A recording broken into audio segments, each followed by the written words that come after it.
Hello, welcome to the February edition of Coming Attractions. I'm Donna Keating. And I'm Elliot Fansteel. Coming up on today's show, we'll talk with the director and cast member from Junebug and the Reverend. It's a heartwarming new play at Imagination Stage. Get your beads, masks, and noisemakers. It's a Mardi Gras blast. We'll talk with one of the organizers of this festive celebration. Diallo Sombri of the performing arts company Farafik Khan, The Sound of Africa, will be here to talk about groups in this upcoming set of performances. We'll also take a brief look at part of the early history of African Americans in Montgomery County. But first, the Montgomery County Historical Society is sponsoring a number of events recognizing Black History Month. Participating in two of these events is educator and storyteller Diane Macklin and James H. Johnston, lecturer and a member of the Genealogy Club of the Montgomery County Historical Society. Welcome to you both. Thank you. Well, Tim, tell us, how did you decide about this to write about this interesting character, Yarrow? Well, I was at the Georgetown Library, and there's this painting of Yarrow Mammoet on the wall, and it looked very modern. And I thought, what's this painting doing here? It, looks like someone you'd see today. And then I looked at the date, and it said 1820. And when I asked Elizabeth Brune, who's the director of the Smithsonian Museum of American Art, I told her about this painting. She said any painting of an African American from that time period is very rare, and I discovered there were in fact two paintings.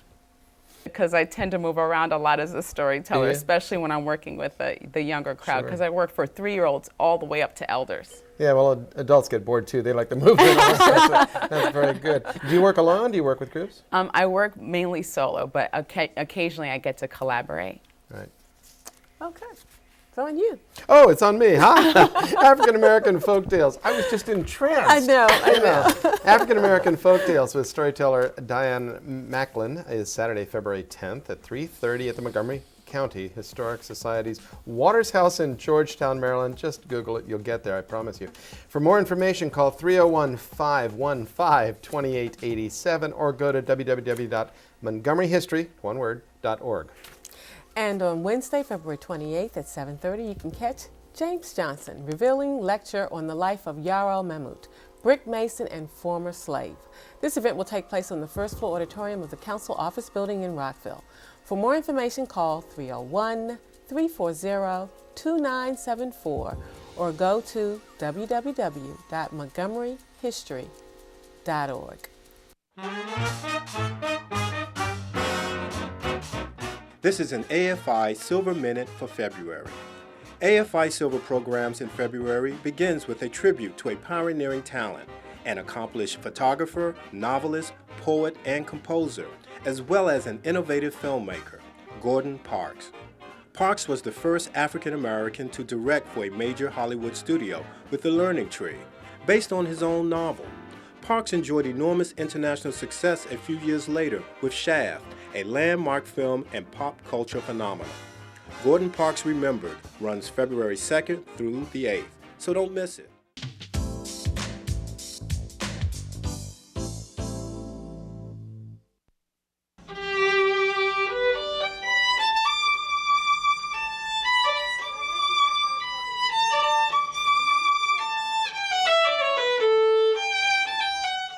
Well, I started out as a classical guitar maker.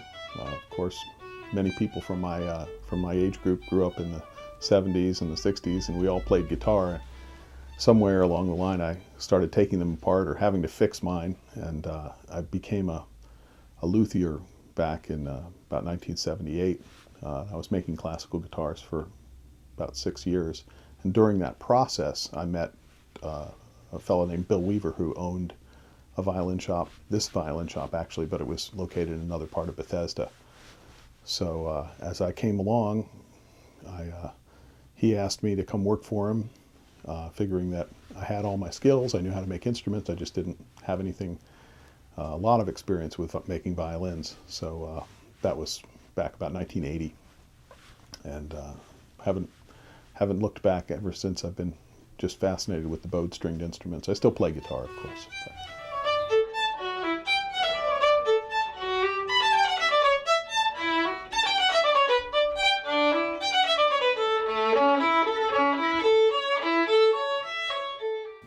there are a lot of people across this country that are just really, really passionate about playing music.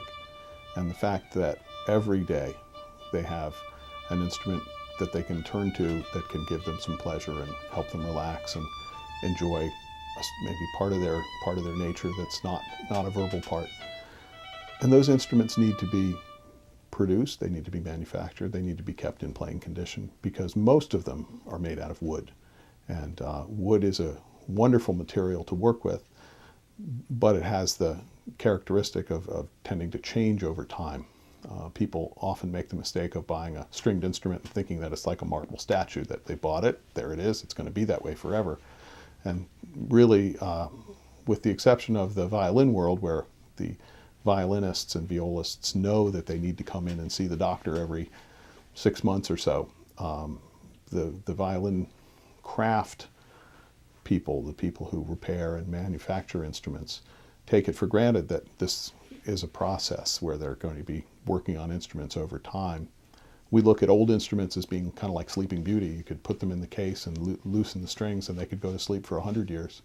And then some little girl or some little boy decides they want to take violin and they go get grandpa's instrument out of the attic and they bring it into somebody like me, and we'll take time and we'll take it apart and fix all the things that need fixing and put it back together again. And these instruments often have a lifetime that's 200 or 300 years old before they can't be used anymore.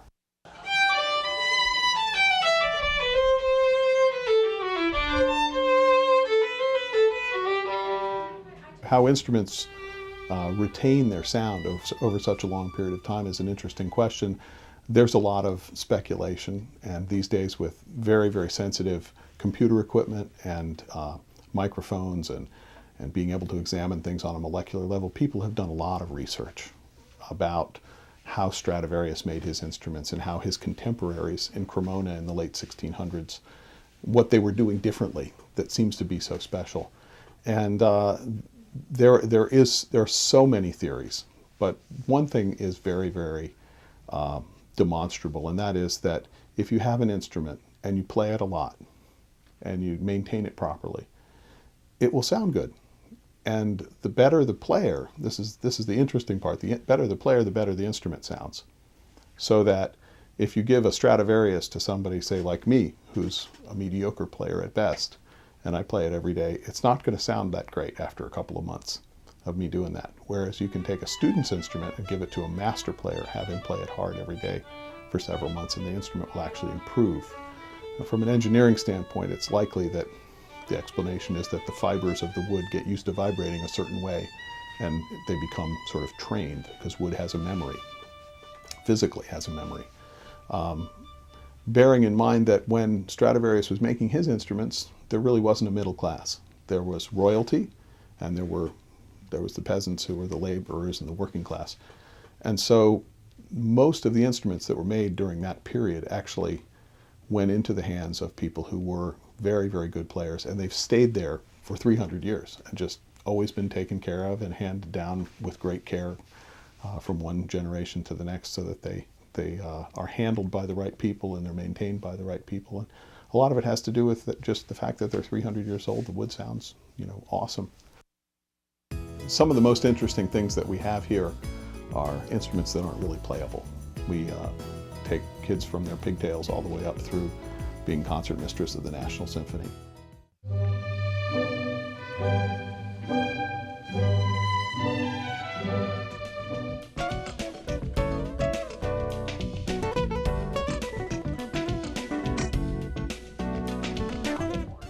Welcome back to Coming Attractions. Joining us are a few of the organizations who now call the Music Center at Strathmore home. Michael Mayer is Vice President of the Baltimore Symphony Orchestra at Strathmore. Catherine Lansdowne is Marketing and Communications Manager for the National Philharmonic.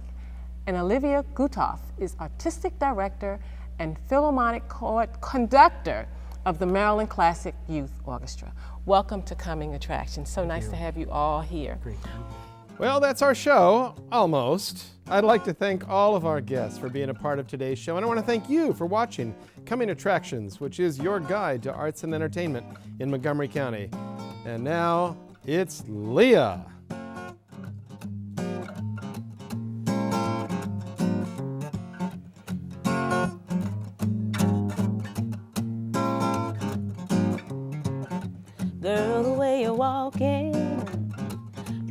break your neck or something. Why you gotta be so fast? Well, you just be careful, 'cause you know time is a rare jewel. The truth is nothing's meant to last.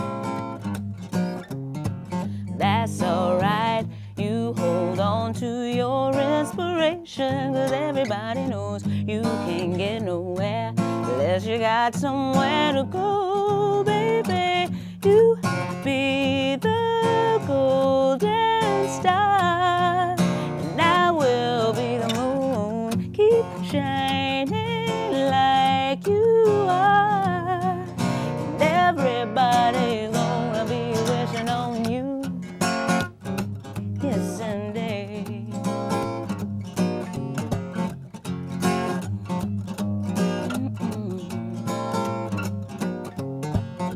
Girl, when I was younger, I was filled with such a hunger. I knew I would be the best.